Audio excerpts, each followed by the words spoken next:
The little girl had not spoken a single word to a stranger in nearly 3 years, which was why her mother almost dropped the glass in her hand when the child suddenly ran across the crowded daytime charity garden, grabbed the arm of a tired single father, and whispered something directly into his ear.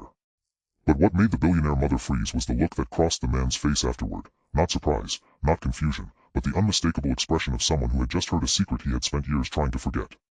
If you believe kindness can heal broken hearts, forgiveness can change lives, hope can survive even the darkest pain, and everyone deserves a second chance, please take a moment to like, comment, share, and subscribe to our channel so our family can continue bringing you stories that remind us what truly matters. Vivian Harcourt had built an empire by learning never to lose control. At 38, she was one of the wealthiest women in the country, the founder of a technology company that had transformed medical transportation, and the kind of woman whose name could make an entire boardroom fall silent. Newspapers called her brilliant, ruthless, disciplined, and impossible to intimidate. What they never understood was that all of her strength had been built around one fragile thing, her daughter, Elodie. 6-year-old Elodie had been born with a gentle spirit and an extraordinary sensitivity to the world around her. After her father died in an accident when she was barely 3, something inside the little girl seemed to close. She stopped speaking to almost everyone outside her mother and her longtime nanny. Doctors had assured Vivian that Elodie was physically healthy, but grief had built a wall around her that money could not buy its way through. Vivian had hired specialists, therapists, private tutors, and child psychologists from across the country, yet none of them could persuade her daughter to trust the world again. That afternoon, Vivian had brought Elodie to a charity event at a historic botanical estate outside Boston. It was a bright spring afternoon filled with sunlight, white tents, flowers, soft music, and wealthy guests raising money for families of injured veterans. Vivian attended because her company was sponsoring the event, although she privately disliked the social performance that came with philanthropy. She preferred writing checks to standing in front of cameras. Elodie stayed close to her mother until something across the garden caught her attention. A man in a faded gray jacket was kneeling beside a frightened little boy who had fallen near a fountain. The man was not dressed like the wealthy guests around him. His shoes were worn, his jacket was old, and there was a plainness about him that made him almost invisible among expensive suits and designer dresses.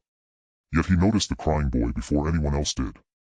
He crouched down, cleaned the child's scraped knee with a napkin, gave him a bottle of water, and stayed beside him until the boy stopped trembling. The man's name was Callum Reeves. He was 36, a widowed single father raising an 8-year-old son named Mason. He had not planned to attend the charity event for himself. He had come because Mason's school had organized a small volunteer project connected to the Veterans Foundation. Callum had learned over the years to keep his life simple. He worked as a security consultant, repaired old motorcycles when he had time, cooked dinner for his son, helped with homework, and tried not to let the memories of his former life interfere with the ordinary future he was building. There were things about him that did not fit the quiet image he presented. His posture was too controlled. His eyes constantly scanned entrances and exits.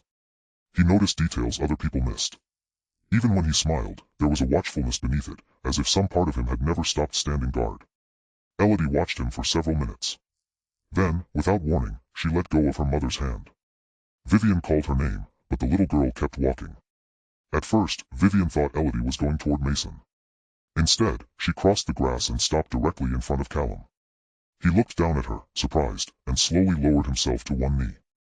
Elodie stared into his eyes with a strange intensity. Then she leaned close and whispered something so quietly that Vivian could not hear it. Callum's face changed instantly. The color seemed to drain from his cheeks. His eyes widened, and for the first time that afternoon, his carefully controlled expression broke.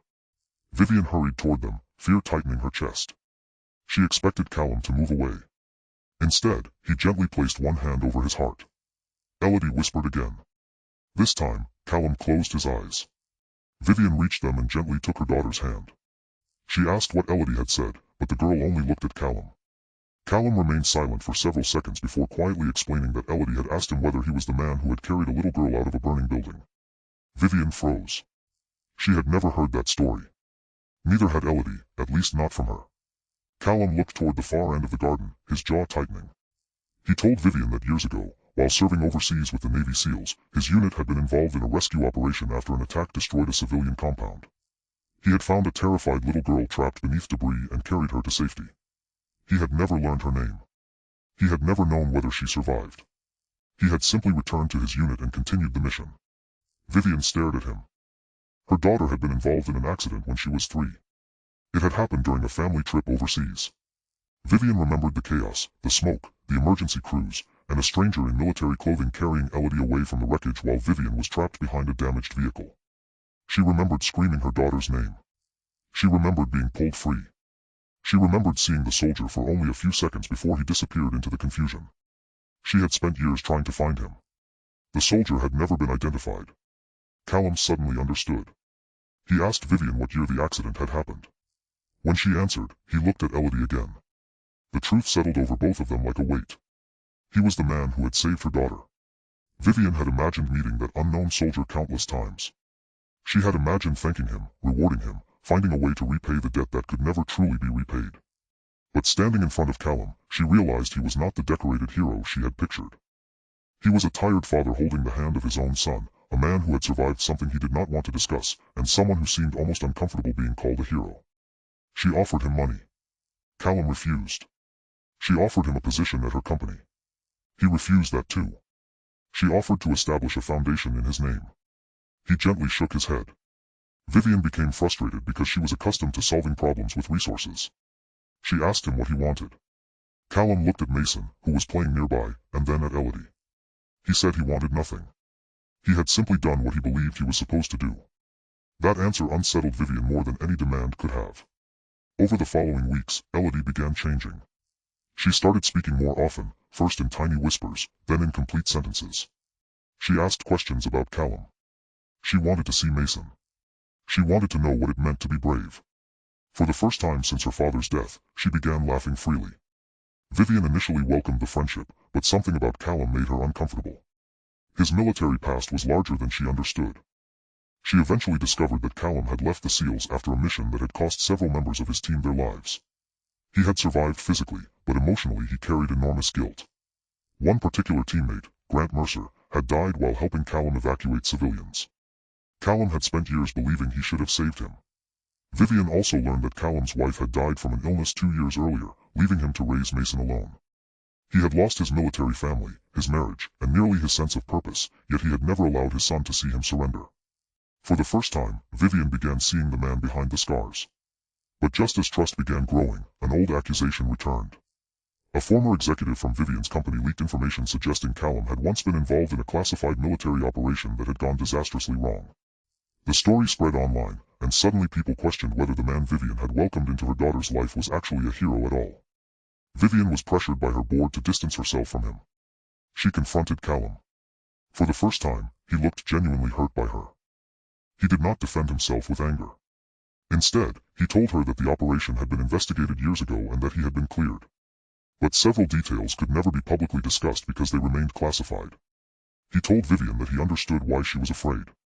He also told her something she never expected to hear: if she believed protecting Elodie meant walking away from him, he would disappear from their lives without resentment.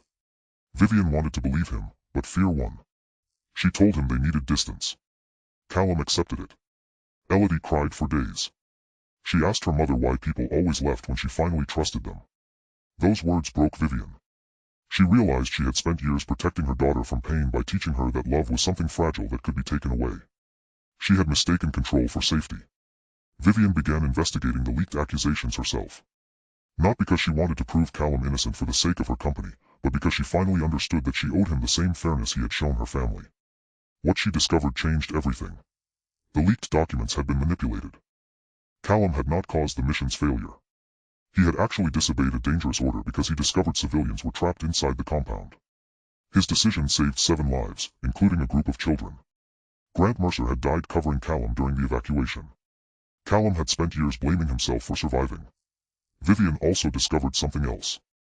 The executive who had leaked the documents had been trying to damage Vivian's reputation because Callum had previously uncovered financial fraud connected to the company's security division.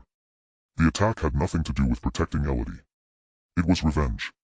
Vivian publicly corrected the record. Then she went to Callum's modest home during the afternoon, accompanied by Elodie. She did not bring lawyers.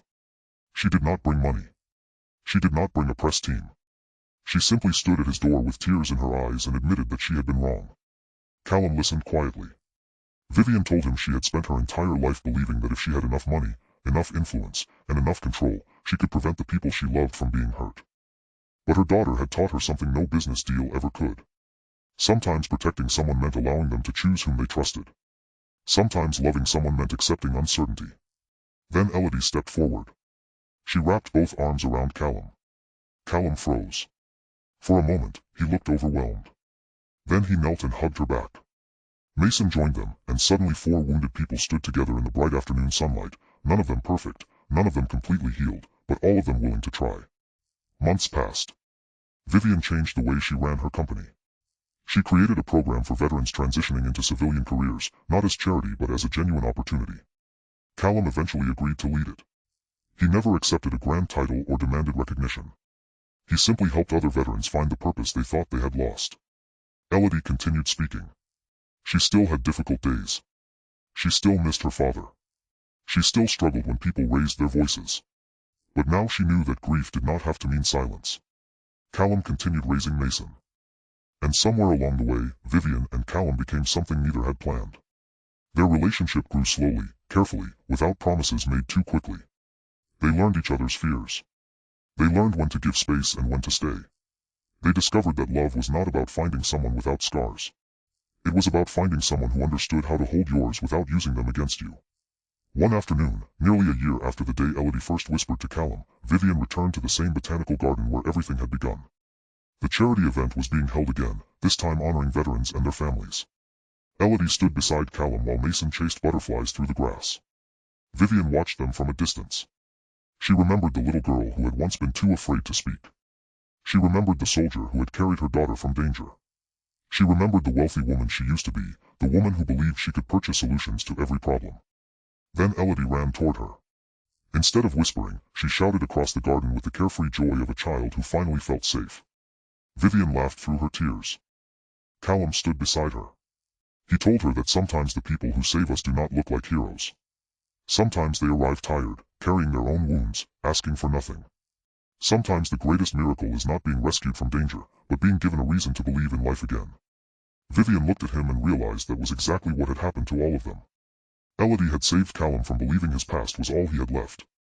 Callum had saved Elodie from believing the world was something to fear. And Elodie had saved Vivian from becoming a woman who could own everything except peace. Before the story ends, leave a meaningful comment telling us what you believe the greatest lesson was, that forgiveness can heal, that kindness can change a life, that heroes can carry invisible wounds, or that sometimes a second chance arrives through the smallest and most unexpected person. If this story touched your heart, please like this video, leave a meaningful comment, share it with someone who needs hope today, and subscribe to our channel so you never miss another emotional journey. Because sometimes the person we think needs saving is actually the one who will teach us how to live again.